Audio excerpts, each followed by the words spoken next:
What's going on, everybody? Good afternoon. And look, I know I said I was done talking about the Seattle Seahawks offensive coordinator stuff, but things change sometimes, right? When something unexpected comes down the pipe, you got to at least take a minute or two to talk about it. And this warrants more than just a minute or two, I think, to be perfectly honest. A new contender may be entering the ring here, and there is a little bit of a connection. There is a little bit of reason to believe that the decision that the Houston Texans just made at their offensive coordinator spot may very well affect the Seattle Seahawks offensive coordinator search. So, just a little bit ago, it came out from Schefter. Schefter's a busy man today. That Bobby Slowik, the offensive coordinator for the Houston Texans, is out. Not that he's getting a head coaching job. No, he's been fired. Now, you might remember the name Bobby Slowik because he was in the conversation for getting a head coaching job last season. Well, now he's gone all the way around to where not only is he not going to get a head coaching job, he doesn't even have a job for the moment because Houston's decided they think they can do better. So there are a couple different angles to get into here for sure. Beyond just Slowik himself, this means there's now an opening on the Houston coaching staff at offensive coordinator, and I've already gotten a comment or two theorizing that Klint Kubiak might have his eye on this spot. So there is a possibility that Kubiak gets scooped up by Houston now. Kubiak's dad coached for the Texans for a while, and that might be something that appeals to him, wanting to go where his dad was. And he might look at that offense as being potentially better than what he could get in other places. You have a younger quarterback. You do have a little bit of an issue at receiver because I guess Tank Dell's going to miss most of 2025. And you have the same offensive line problems that you have in Seattle, but maybe he would just prefer having a quarterback who will be there potentially for the next 15 years. CJ Stroud could be there for the next 15 years. Maybe he just likes that a little bit better than having to go to a team where, well, Geno Smith's going to be the quarterback for the next couple years, but after that, we don't know. So maybe that's the holdup. He was just hoping Houston's job came available, and now it has. So that could take a good candidate off the table for the Seattle Seahawks. However, it might put an interesting candidate on the table for the Seahawks in the form of Bobby Slowik. So I talked about Slowik a good amount last year when he was in the head coaching cycle, and remember, the Seahawks interviewed with him, so there was some degree of interest, even if we ended up not hiring him. Now, when we were looking at him last year, I did write a resume up for him, and obviously not a lot has changed since then. Only 1 year has changed. So let's take a look at what I wrote last year for Slowik. He was an offensive coordinator for 1 year in Houston, and he does call plays. And he did call plays this last year, so he's got 2 years as a play caller. Now, 2023 was a pretty good year. Houston's offense was slightly, and I do mean slightly, above average, and Houston won a playoff game. Now, the issue here is that in 2024, the Houston offense regressed. A lot of people thought CJ Stroud was going to take the next step to becoming an elite quarterback, maybe becoming one of the 5 or 6 best quarterbacks in the league. Instead, he took a step back, and the Houston offense took a step back. I think they were 19th in points scored, and they were 21st in EPA per play.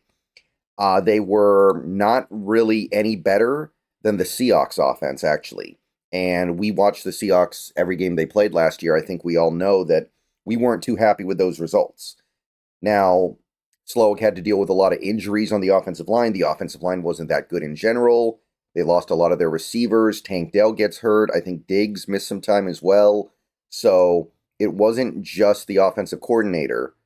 But I think that kind of goes back to the issue that I have with this. But before I talk about the bigger picture, going through the rest of the resume, he's a Kyle Shanahan guy. He spent a year as a passing game coordinator under Shanahan in 2022 with Brock Purdy, and you can see that the Niners' passing attack was quite good. He was a passing game specialist the year before. Again, the Niners were good this year, and they had quite a good passing attack. Fourth in EPA, fifth in EPA, dropback EPA, I mean. So, hey, that's good. Spent the prior 2 years as an offensive assistant. Niners offense was not good in 2020. That was the year they had all the injuries, but it was elite in 2019. The year before that, the 2 years before that, he was a defensive quality control coach. So he actually flipped from the defense to the offense. Not really good results here, but the Niners were terrible during this time. And he was also a defensive assistant for 3 years in Washington, and the defense was bad there too. So I guess we know why he switched over to the offensive side of the ball. So the resume is pretty good once you get to the stuff that matters, the offensive stuff. The resume is pretty good. I think that last year's fairly excusable. I think you can look at Slowik and say it's not really his fault Houston's offense regressed. And they still did make the playoffs, win a playoff game. There's something to be said there. They very easily could have beaten the Chiefs if not for the officials calling a really, really bad game. And we're probably not having this conversation right now if that does happen. But that's kind of the other side to this, because there's a lot to like here. This guy came very close to being a head coach last year, former play caller. He's young. By the way, it's been said that Slowik's father was coaching in the NFL, and there was a little bit of a passing in the night between him and Schneider. I believe that Slowik's dad was in Green Bay for a little while when Schneider was there, so there could be a connection there as well. Like, there's a lot to be interested in. My issue with Slowik is it's a little too similar to what we had last year, where we had this really bad offensive line. Houston had a bad offensive line too, and ultimately we're here right now because both of our offensive coordinators, Grubb on our side, Slowik on the Houston side, could not coach around it. And just being realistic here, in 2025, there is a very good chance, even if the Seahawks go out of their way to address it, the Seahawks are going to have a bad offensive line in 2025 again. So you need an offensive coordinator that is willing to understand that and work through it. So for me personally, while I wouldn't be upset if we got Slowik, there's a lot to like about his breadth of experience so far. He's like I said, a Shanahan guy.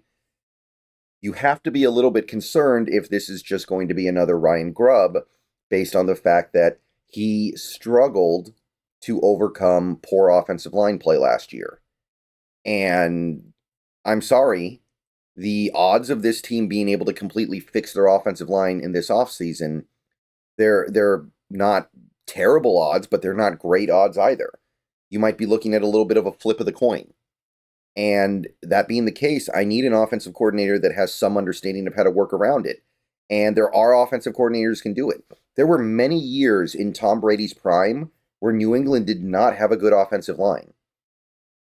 But they continued to produce at an elite level because their offenses were designed to mitigate it. So it can be done. Slowik has showed that he may not be that guy. The offense might be a little too similar to Ryan Grubb, the offense that we just moved off of. Nevertheless, this is interesting, and this is worth talking about. So I guess you could say that Slowik is the 30th offensive coordinator candidate to be taken under consideration. And I'm paying attention. I'll put it to you that way. I'm a little bit concerned about the exact fit. I think that we want to do something different from what we did last year with Grubb. And don't get me wrong, Slowik would be much better than Grubb just by virtue of the fact that he has had some success in the NFL. But at the same time, what success are we really talking about here? The Texans' offense over his 2 years as an offensive coordinator has been about average. I think in terms of points per game, if you were to take the last 2 years and average it out, it would be slightly below average, like 17th or 18th. So maybe the personnel is the problem, but that's all we got to go on in terms of him as an OC and him as a play caller. So this one's a little bit tricky to me. This one's a little bit tricky. I don't want to fall for it here. Like, this guy was a hot name because everyone got all excited about him off of 2023 when he had this success with a rookie quarterback. Well, that rookie quarterback became a second-year quarterback and regressed pretty heavily. Really didn't play very well last year at all, I don't think. And now the shine's off the apple. And D'Amico Ryans is not a dummy. And he just decided, hey, get out of town. I need to do something else. So I got to believe he's got a good reason for that. But let me know what you guys think. It's an interesting conversation. And despite me saying that I was done with the OC conversation, it merits discussion. It just does. All right, I'll see you guys later. Go Hawks. More videos coming soon. But yeah, sound off on Bobby Slowik. Let me know what you guys think.